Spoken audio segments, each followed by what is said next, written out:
we had to get okay with not knowing every one of the clients. It's now how can we develop process, procedures, standard operating ways of doing things that you can implement, actually retain some of these clients that we've spent money on. If I remember correctly, you said over 90% retention rate, which is incredible. That's a good retention rate for an agency, period. That's a great retention rate for taking over a book. We've been really lucky that the principals of the businesses that we've purchased have been great insurance minds. But I think what we've learned is try to make sure and remind them early and often that we're all rowing towards the same goal. We want to retain these clients and make sure they have good coverage. If somebody out there thinking about doing something similar, what is the first piece of advice that you would give them? I would start with try to get as much cultural overlap built up in the courtship phase of the person you're trying to acquire.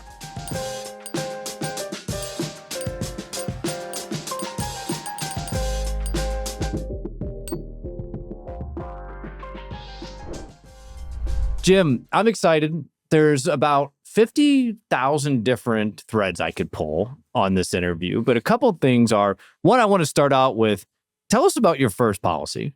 I'm glad you brought it up. So, backstory on me, when I was junior in college and I got an internship with a nationwide agency, and my only job was to cold call from a list that the owner had for home and auto insurance. Where were you cold calling, by the way? Like what?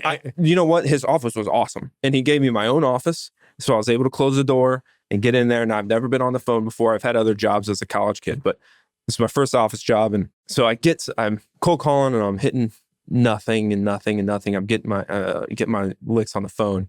And then somebody says, yes, I'm interested. Great. Okay. What do I do? Go to the agency owner and he's like, all right, here's what you do. Here's the information, get it quoted. I say, great. So I put the proposal together, have him sign off on it. He says, yeah, you did everything great. Everything's good. Go ahead. And by the way, I am licensed in this. He paid for me to get my license. And so I am licensed. Sell the policy. I'm pumped. Can't wait. Now it's my job. So I sold the policy. I have to actually input the data to get it issued to the system. Put the data in, hit enter, close my laptop, I go home for the day. Come in the next morning and I have like 30 emails from this person of, hey man, what happened? My bank account just got pulled twice and it was a pay in full. Oh, I don't know, $5,000 a premium, pay in full. And I'm like, oh no. So I go into the agency owner and I'm like, hey, here's what happened. I'm real sorry. What can I do to make this right? And he took care of it and made me feel good. But he did make me call the client and own up to it. Yeah. Absolutely. And that was a awesome experience for me. And I tell that story a lot to my team of this is a great industry. You learn a lot and you learn a lot quick. What I love the most about that is anybody that's ever sold any policy and insurance in any line of business has something similar to that story. I can relate to that. I also started out my junior year. I got into insurance. I was at Northwestern Mutual. And I didn't know what the hell I was doing, right? Yeah. Like I'm going out, I'm meeting with people, asking them how much money they make, and so we can get the right amount of insurance coverage. And same thing. I overdrafted one of their accounts because I submitted for everything, and we weren't even ready to do that yet. What is this? I mean, and then you have to call the client and let them know what happened. And you're already fighting uphill because you're experienced and they know you're inexperienced. That is probably the best part that I did not realize until you just said that is, if you started in this early, this would have been, would I have been 21, maybe freshly 2021. And in my mind, I'm like, oh, I got to show up because they need to think I'm much older. And I look at it in hindsight. You see a 21-year-old come over. It's like, okay, you know that guy's pretty young. You know he's green or she's green. Right. They have no idea what they're doing. But I love it. So, okay. So you came a long way. Yeah. I hope so. Since then. I haven't issued a policy in a while. I got a team that does that because I make those mistakes. I tell them the story and then they just slowly shuffle me out. Yes, exactly right. Exactly right. So, that's a long time ago. Now you've got over 20 employees, over 20 million in premium with the agency. I've done 5 acquisitions. So a lot's changed since that time. One of the areas that I want to dive into is 2 kind of interesting things. So when we first met, when I was at Bold Penguin, and you guys were early, you were one of the first agencies. If not, you might have actually been the first agency on our agent terminal product. I give a little shout. Can I give a shout out to someone? 100%. Chris Peabody. Yeah, great guy. Great guy. I think I outed him for like, I don't know, a year of trying to get him to let us do these leads with Bolt Penguin before we did it.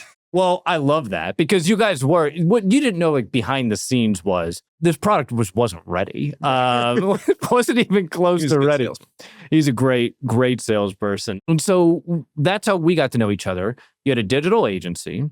And you were selling 100% over the phone, getting leads from the Bold Penguin team's going to kill me for not calling them prospects, but it's still like jammed in my head.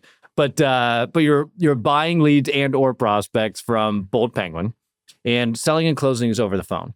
So a lot of people want to do this. You guys did this. You did it successfully, and now you no longer do it. That's a different path. Most people are doing the traditional agency, and then they'll start to dabble with the digital agency and then either decide they want to grow that or not.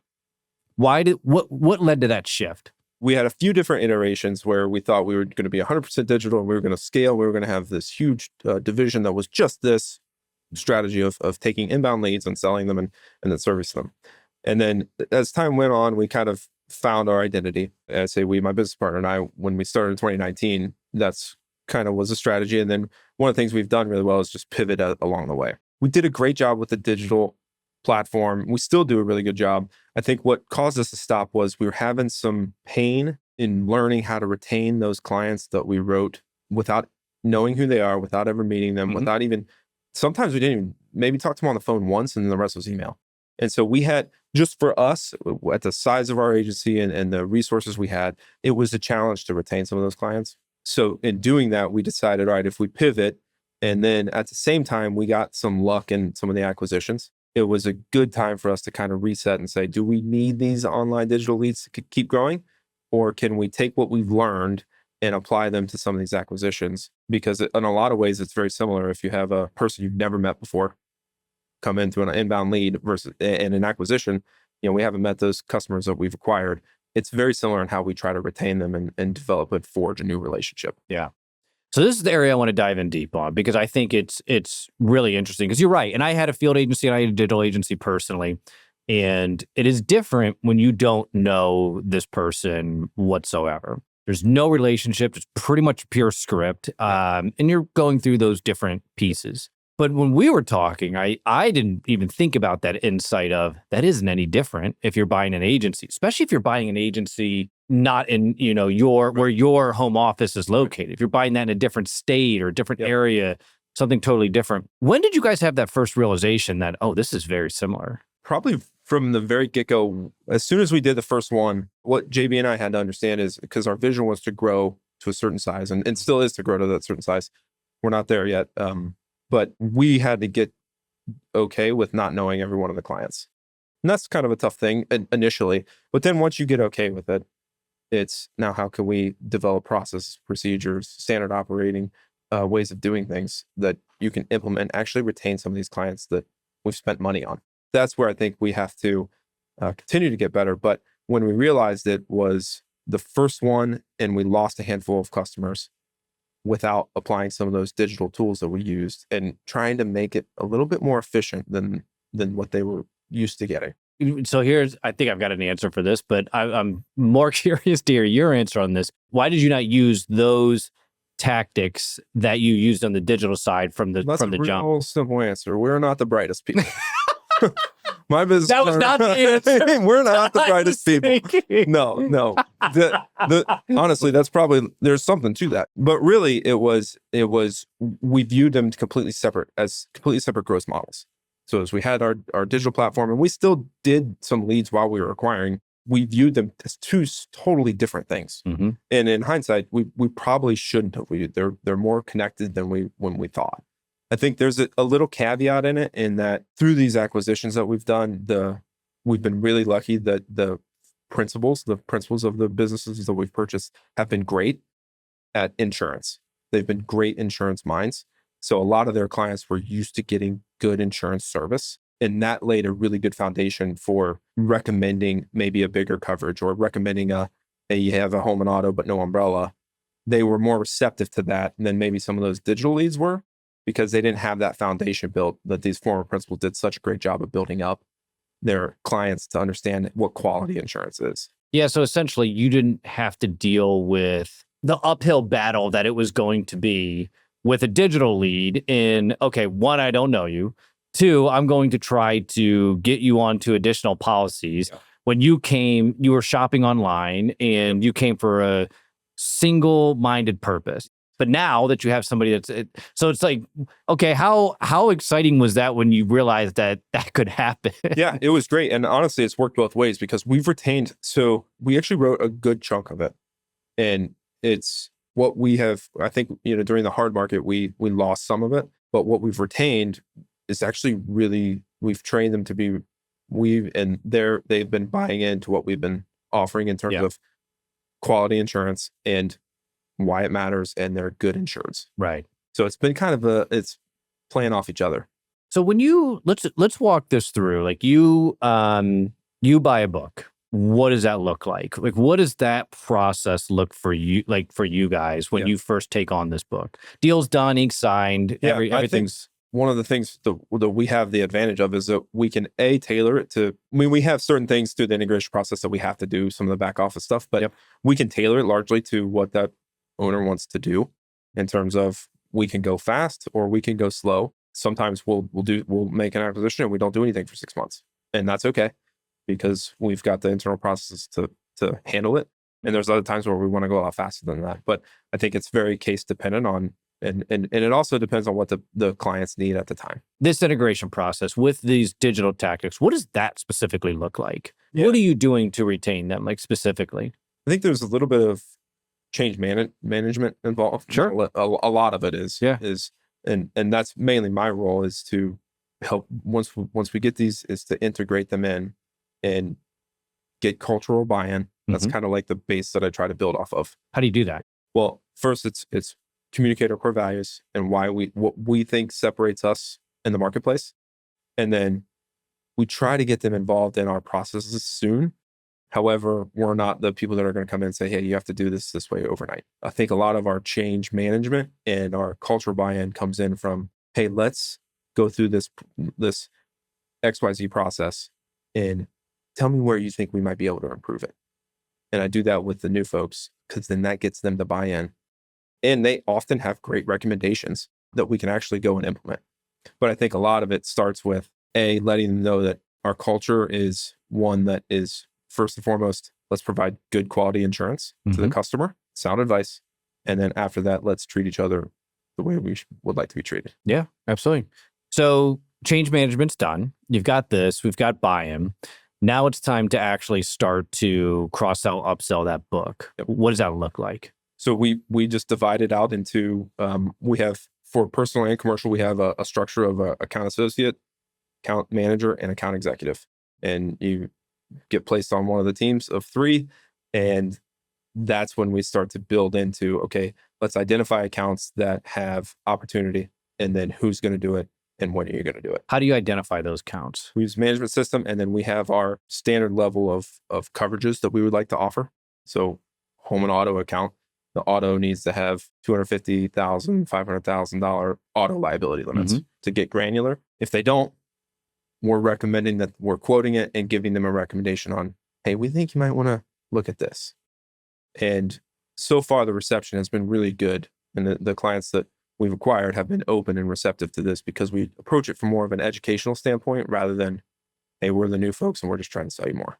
How do you manage that transition, right? Because as I understand it, you have a little bit of a unique, well, I don't want to say, well, it could be unique service model where you're servicing as a pod or a team, as opposed to, Jim gets 50 accounts, Sarah gets 50 accounts, and so on and so forth. Is that correct? So when you're introducing this team to these, you just bought a book, it's like all that stuff's done. Now it's time to start that outreach to this book. How do you make that transition seamless? So luckily we've had, like I said, the former principals have been great. They've all been willing, and not only willing, but wanting to help transition those relationships.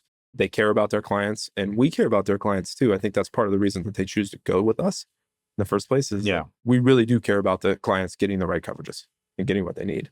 So they've been very gracious in helping us transition those accounts to our account executives. So you say pod based, and yes, it is pod based. It's more task based than anything else. And so, like for instance, an account executive, their role is to make sure a client has what we would just call maximum coverage availability for what they need. So if it's an account that has home, auto, and umbrella, but they don't have their RV with us, well, we go try to get the RV. That's the account executive's job to go get that. Whereas account manager, they do the day-to-day service. So very much reactive. Account executives, all proactive. And then the account associate is the behind-the-scenes changes that don't necessarily need to be customer-facing. So it is a pod, but it's way more about task than you have this big group of team to work with. And do you find that there's any resistance to that when you're taking over? Like when you're starting to call on these people, like, okay, who are you? Why are we doing this? How do you manage to do that? Well, there absolutely is. And then there's also the thing with the name. Like so if you think we've done a handful and every one of them has had a different name. And so we have to address when our email domain is INSocial Risk Advisors. And they say, who's this? We have to address that. We try to do it up front through email campaigns and a couple calls, but the reality is not everybody's going to look at that or they're not going to remember it. So yeah, there's definitely some challenges, but by and large, we've been able to retain more than I would have anticipated just through trying to be proactive and reaching out to them. Well, if I remember correctly, you said over 90% retention rate, which is incredible. I mean, that's a good retention rate for an agency, period. That's a great retention rate for taking over a book.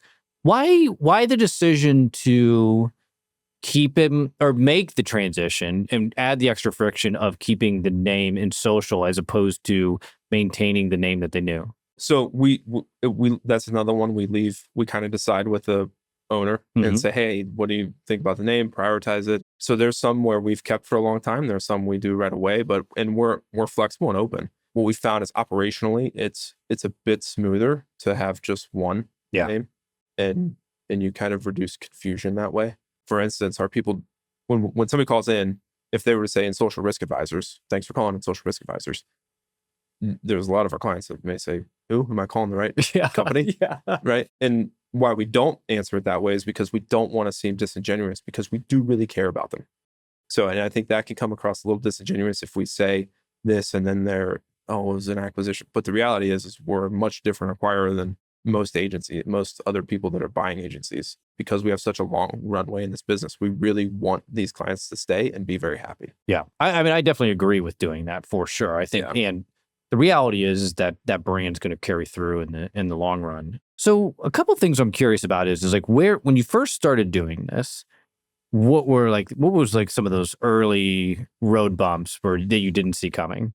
In the best way possible, the former owners built these great businesses and they're great insurance minds.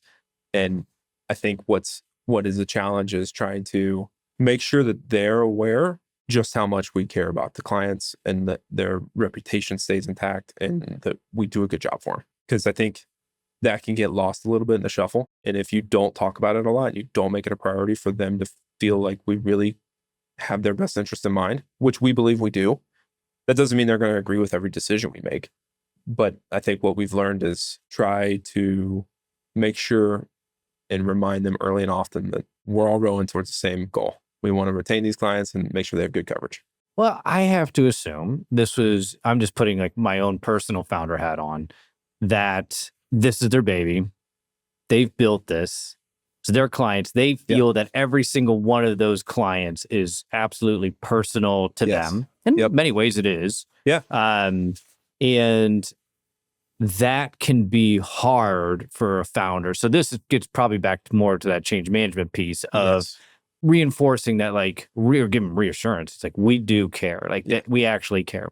I know you've got a way of doing this, but I want you to know that we care, so we can start to do like things that we know have been successful and led to like an increase, over 90% retention rate. Is that right? Or I think you're spot on.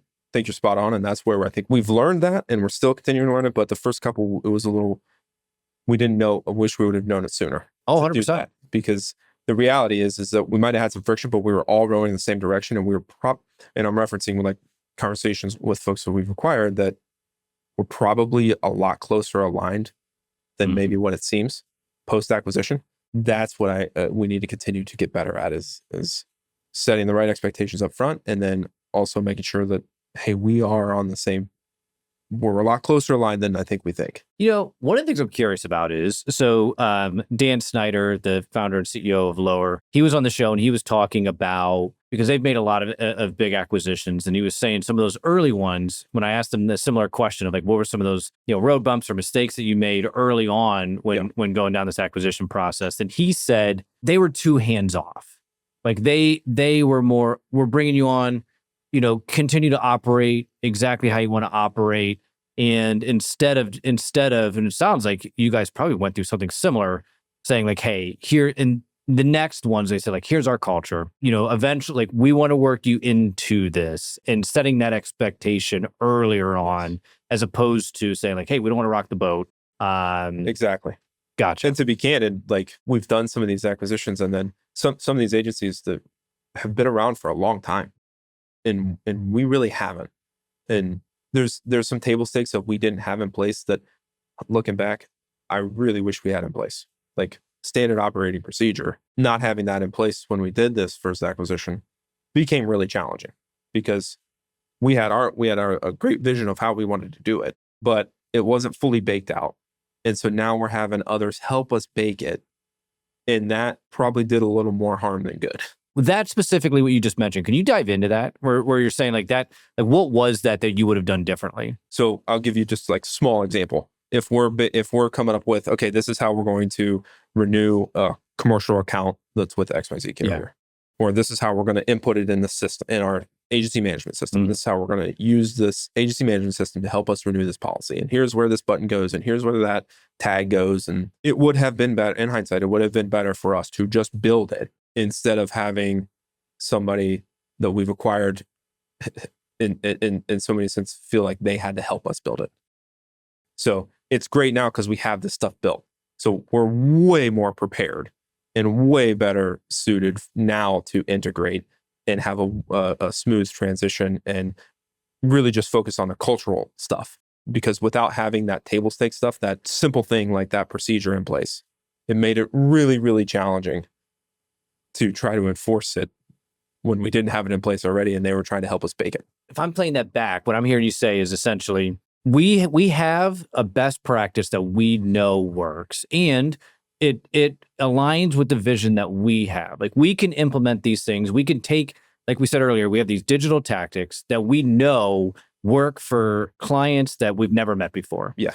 And when we're acquiring these new agencies, we're essentially saying, it's like, hey, here's what we want to do. You've got the autonomy to figure this out, versus just like, here's the best practice. Let's get you into this. And this, is that it? Or? That's it. That was a real challenge, and it took us a while to identify it. Once we identified it, okay, the next one's going to go a lot smoother, and they really have, because of having that stuff in place. But prior to that, and that's just youth of our business is so young. I mean, I don't know what the average age of the insurance agency is in Ohio or in the country, but most of them have been around for a long time. We've only been around for 7 years. So we don't have some of those table stakes in place that other companies do. Now, we excel in other areas, and we also never want to lose our ability to move fast. But having those kind of foundation in place is much better now, and we're way better prepared for the next one than we were in the past. I would definitely agree with Dan, by the way. Yeah. I mean, it's easy to do. And we bought a number at Bold Penguin. We bought another at the shipyard previous to that. So like, I'd been through a number of these. And I think for me personally, it was more, especially if I acquired somebody. I think one of the ones for, if we acquired somebody and I got people onto my team, and some of those people were older than me, that was a tricky one for me. And it might be somewhat similar to what you're saying. It's like, these agencies have been around a very long time. Yeah. And so for me, if I had somebody and they were older than I was, it was trickier for me to say like, here's the best practice. This is what we do. I had to get over that hump. Actually, I had to get over that hump by screwing it up first. I think you're right. I think for me, I mean, I won't speak for my business partner, but I probably could. I think he would agree. I think it was less so about that, hey, you've been in business for, it was way more about, we wanted to prove it before we just went and said, this is the way. That's interesting. And so that, I think subconsciously was one of our things was, hey, we get it. I understand this way. This is the way we want to do it. And we want to prove it to you. We're going to show you that it works to get your buy-in, as Yes. opposed to it's like, you got to trust us. Yes. And now it's different. I would say it's different now because over the last 3 or 4 years, we've developed it. Now I think we can more so say, hey, this is the way we're doing it. And we're going to integrate you into our system and our culture and our ways of doing things. A couple of years ago, it was way more, hey, we want to prove it to you so that you want to do it too. And until then, we're okay, we'll do it kind of one way and the other way until we really prove it. And nobody wins in that because everyone's frustrated. And confused. Like, I feel like all I do now is try to provide clarity to the team. I feel like we used to be able to just like outwork and hustle everybody. And now with the team, and then we're a little bit bigger. It's not like we're crazy big, but a little bit bigger. And now it's more about clarity and focus. 100%.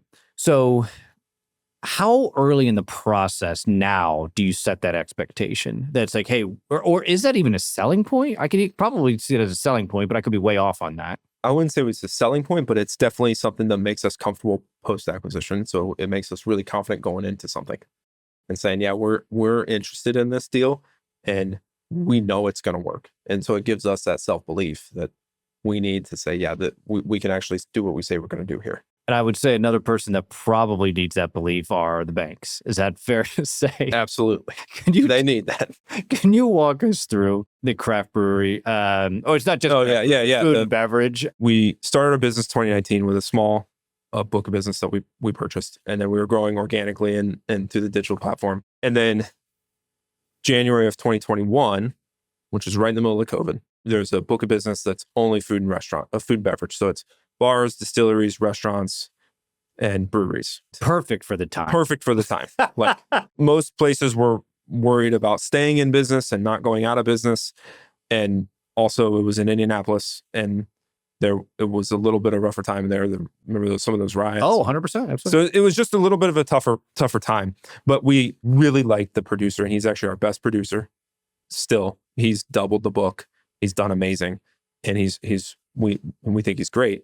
And we're so happy we did the deal. But so we go to the bank and we say, hey, we want to make this acquisition. Here's all the details and information, and here's how we think we're going to grow it. And they probably rightfully so didn't say yes to giving us the loan. In hindsight, I don't blame them. At the time, I was frustrated, but because we thought it was a good business deal. So we said, all right, you know what, we're gonna make this work. We really want this deal. So we just bought it in cash.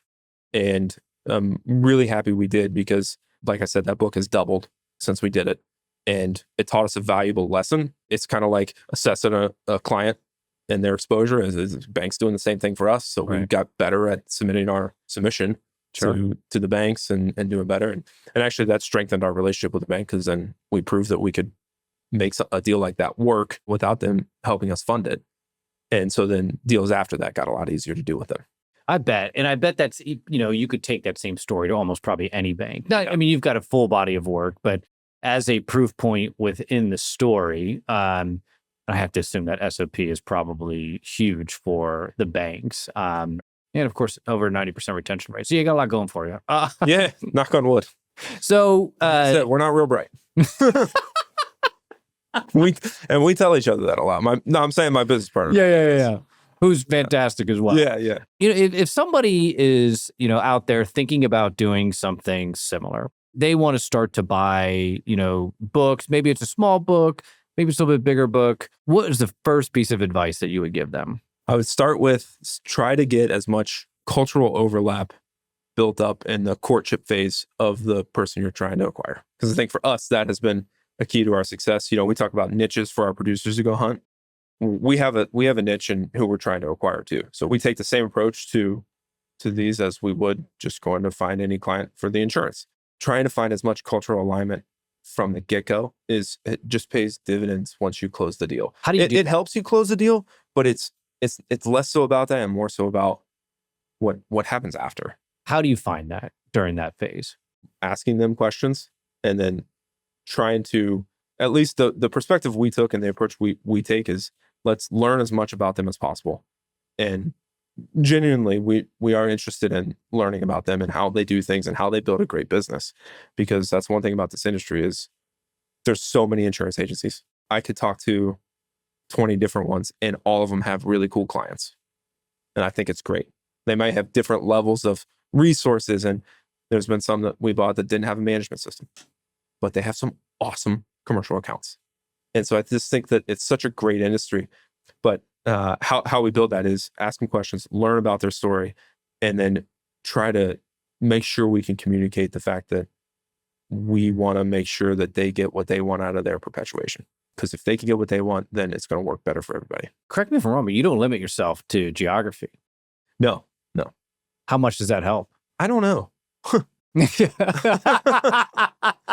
I don't know yet. We really don't know yet. Like we have an office in Indianapolis, and so we did that one there, and then the rest have been somewhat near us. So we don't limit ourselves, and we're always open to that opportunity. But I say I don't know because we haven't really had to experience it. We haven't had the opportunity to experience it yet. We're definitely open to it, and the Indianapolis one I think is a good case study for us in the sense that it's doubled, and we have a great rhythm, and it works really well.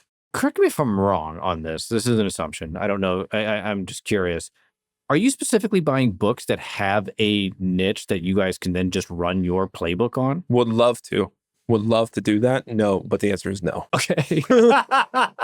So we think that we have a good playbook for a generalist and try to get the most out of those agencies.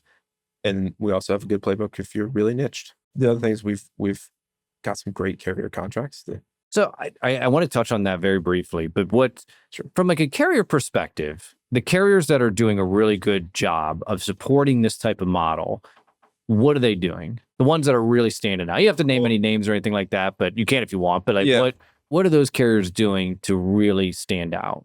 For us, we try to find these acquisitions that have some carrier overlap because that helps in integration. But that's not to say like we've gotten books where we've had a role in these acquisitions, whether because they didn't appoint us or whatever. But I think what the carriers are doing a really good job of is making sure we understand how much they appreciate us keeping the business with them and trying to invest in us as much as possible. And that's coming to see us, which we still love, but then also making it seamless to get our new people appointed. So that's a little thing, but if you're really helping us on the front end, like the beginning of a relationship, it's likely you're going to help us for the duration of the relationship. If the coverages are close and the carrier is too close, we're probably going to go to that one that supported us throughout this transition. Without question. Yeah. And that's the biggest piece that I can lean on is with carriers is that the relationship aspect still is what, because for all intents and purposes, we're just a traditional agency at this point. We try to invest as many resources as possible, and we try to be super efficient. So the way we see ourselves in the marketplace is we're more engaged than maybe a larger shop with a subset of category of clients. And we're more efficient than maybe the mom and pop down the street. And to tie it all together, we try to be educational throughout the whole process. And that's our value proposition. We have 3 E's, and that's how we see ourselves in the market. Last question I have for you. Sure. If you're talking to the gym that double charged this first account, what advice are you giving them? What conversation would you have with them right now? I would say keep going. Don't give up, because it was hard. I was a producer for the first long while of my career, and then that was hard. But don't give up. I love the industry, and then I would say zoom out every now and again to understand just how big the industry is, because it touches so many different things. It's such a great space, and not only that, there's so many great business owners. Boy, is that like the understatement of the year right there? It's amazing. Yeah. It's amazing. Like I said earlier, like one of these deals, no management system and still largely paper file, had some of the best commercial clients that you could come across. I have attempted to get out of insurance before. Can't ever do it. It's all it's ever known. I got it from college, and that's it. I love it. Jim, this was great, man. I appreciate you coming on today. Happy to be here. Thanks for having me.